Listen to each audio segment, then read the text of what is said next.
Hello and welcome, I'm your Kudmaki. So a while ago I made this video titled I made over $1 million making indie games, so could you do this in 2025? It's a pretty interesting video talking about my journey, how I started making games all the way back in 2013, and I've actually found quite a lot of success. However, the success that I found back in 2013, those same methods that I used back then would not work nowadays. So basically this video is talking about mainly how marketing changes, how Steam changes, and if you want to find success in today, you can't really follow the advice of 10 years ago. If you have the right skills, like I believe that I do, I believe I could indeed make another $1 million just with my games. However, I do know for certain I could not do it the exact same way. And in the video I also talk about basically my focus, how since about from 2013 to about 2021, my focus was on just making games. That was the only thing that I made. Back then I published my first Steam game back in 2013, then my second game 2015, then 2016, 2017, then another one 2017, 2018, 2019, and in 2018 that's when I started this YouTube channel.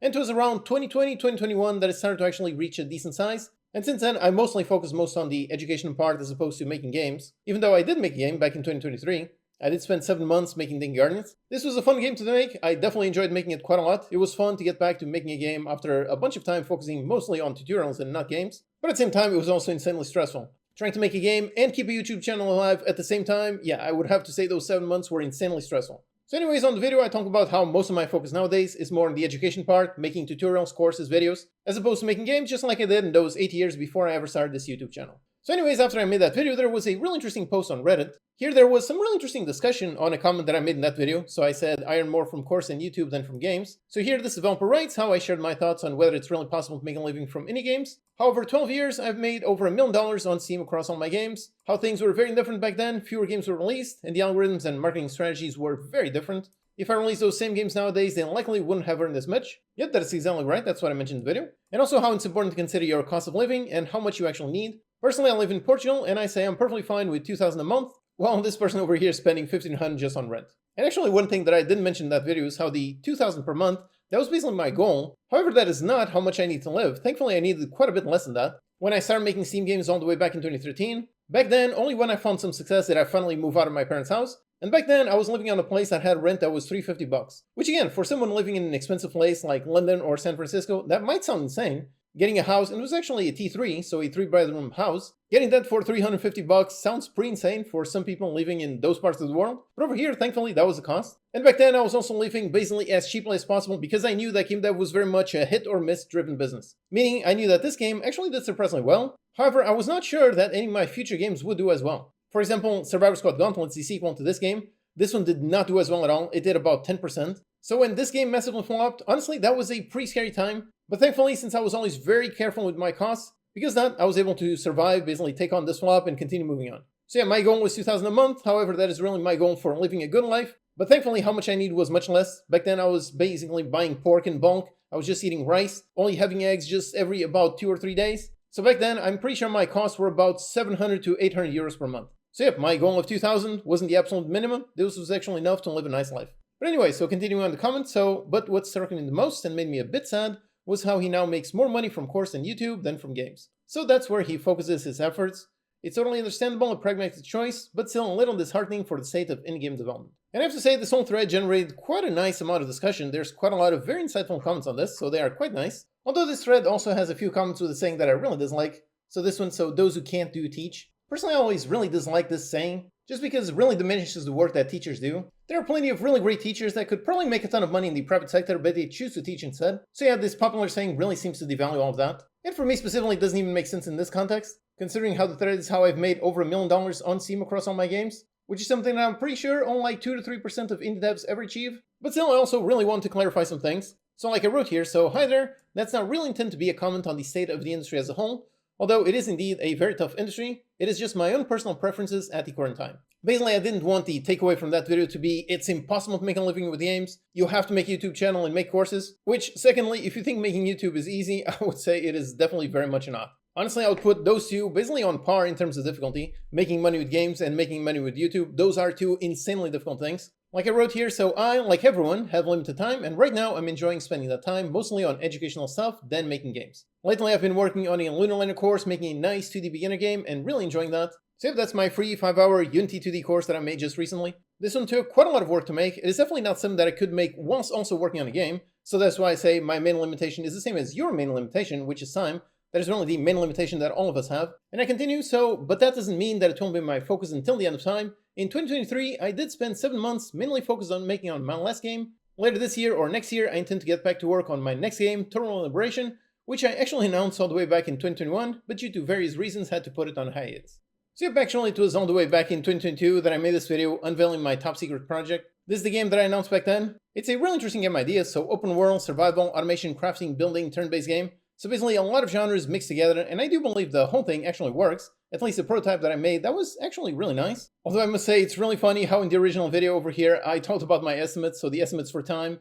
The initial plan, 5 months, and I was actually expecting it to take 9 months. And of course the challenge would be to continue making games whilst doing all the other videos on the other things. The reality is that I soon realized that a game with this many genres, with this much complexity, was actually going to take a lot longer. And that is basically when I swapped gears and basically actually got to work on Ding Guardians, which was a much smaller, much more scoped game. But like I wrote here, later this year or next year, I definitely intend to get back to it. Like I said, I like making educational content right here. I like making free courses, free tutorials, I love making all of that. But I also very much like making games. If I had infinite time, if I was able to stop time, I would definitely work on both games and course at the same time. But of course, you can't stop time, so I really have to pick between one and the other and really have to balance that. Like I wrote here, so personally I have lots of interests and love lots of things, and one thing I disliked whilst I was 100% just making games was how I was basically stuck on a single game idea for about a year. I had to quiet the part of my brain that was always thinking of new ideas and focus on just finishing the project I was already working on, which thankfully this is actually a problem that a lot of people have that thankfully I didn't have. A lot of people have basically the shiny object syndrome. They start making a game, they start making an idea, and then very quickly go over and start working on something else and then never actually finish it. Me, thankfully, I never actually had that problem. Whenever I think about a game that I want to make, if I start that project, I would say 90% of the time I take that project to completion. I really take that very seriously. I believe part of the thing that gave me that skill was the 5 years that I spent making Flash games, where I made over 40 games. That's 40, that's a lot of games. I made all those games, and all of those were pretty much taken to completion. I think there was only maybe about, let's say, 10 to 15 prototypes that I never finished. So most of the games that I started during my Flash days, I actually finished. And same thing for most of my Steam games. I think I only have maybe, let's say, like 3 ideas that I started, prototype, and didn't finish. All the other ones, I started, I worked on it, and I finished it. But for all those years that I was just making games, yep, I really disliked how I was stuck with a single game idea for pretty much about a year. I wanted to work on multiple things, but I didn't want to abandon the idea, so that was always a tricky issue. And like I wrote here, so that's part of the reason why I started YouTube. I could explore many more different ideas in simple videos or tutorials, like for example tutorials where I made a fun Tetris inventory system or an interaction system or a house building system. I really enjoyed making those, but likely would have never made them if I was 100% doing game dev.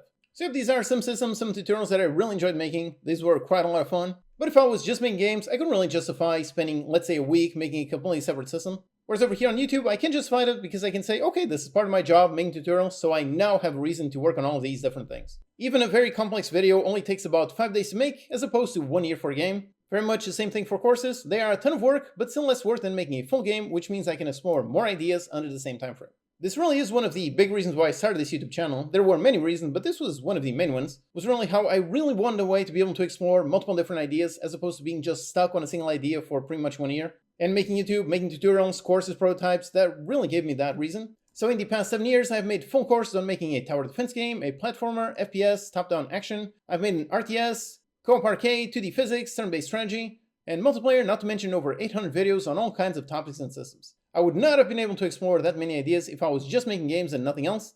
And personally, right now, I'm really enjoying exploring more ideas rather than being focused on a single one for a long time. And yeah, this is really something that I really enjoy. Like just recently, I made my Lunar Lander course. This one, the game is fun. It was quite a lot of fun to research and make this. I think it took me about 2 months to make this. So not an entire year, definitely quite a lot of work, but still, I can make this multiple times a year. Earlier this year, I also made my 2 free multiplayer courses on making tic-tac-toe with netcode for game objects and netcode for entities. And then of course, I also made all kinds of videos covering all kinds of interesting topics. Again, I couldn't have done any of this if I was just 100% making game dev. So that is why, like I wrote here, so my decision to focus on educational content is based more on personal preference rather than what's easy to make money on. Heck, I spent 20 months making tons of videos before I got my very first YouTube payment, then about 20 more months until I reached that same 2,000 a month goal. So that's 40 months working mostly for free just because that's what I was interested in. So yep, this part right here is basically what I was saying, how indie game dev is indeed insanely difficult and YouTube is also insanely difficult.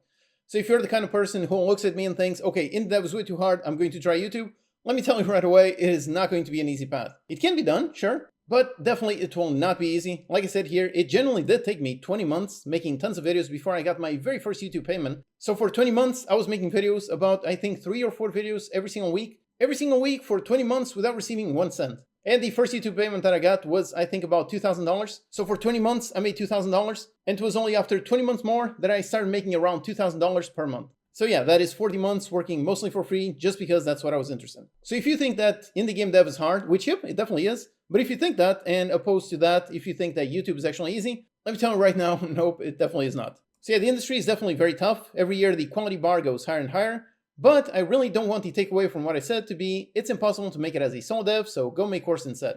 Especially since in video I specifically mentioned what you said about cost of living, and how that is the closest thing that is to a cheat code, and how if you have my targets of 2K per month and my level of experience, I do believe it is doable. So at the end over here, this is the really important thing. I believe you can make a living from game dev if you have a low cost of living and a high skill set. If you don't have either of those, if you need, let's say, $10,000 a month to survive, or if you literally just started learning game dev literally just a week ago, if that's the case, then I would say it is very, very difficult to make a living from game dev.